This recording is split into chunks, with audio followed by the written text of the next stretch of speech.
अच्छा एहो मधुबाला नाहपति लगा के आवला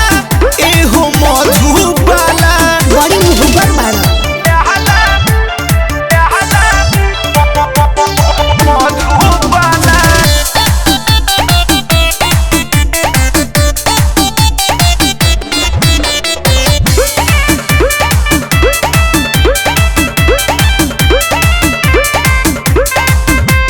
मेकअप के हमारा टेकअप न करो घर हवे कलकत्ता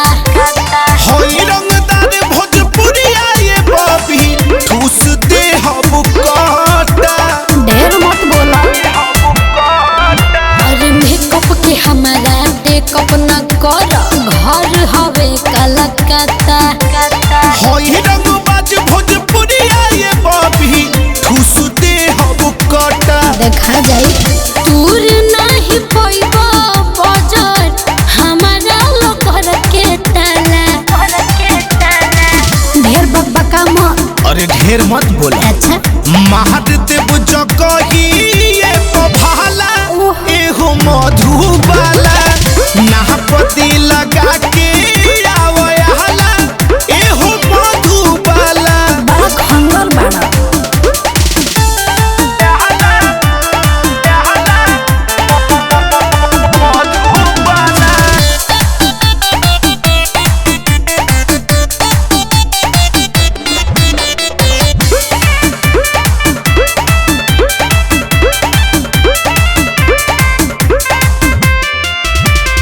सबके हुनाए के होला रहतनी हट के डोंट टच मी सिहबी बीरज सियादो के रानी चुम्मा दे दो सहट के कितना बोलता रहा सबके हुनाए के होला रहतनी हट के सिहबी बीरज सियादो के रानी चुम्मा दे दो सहट के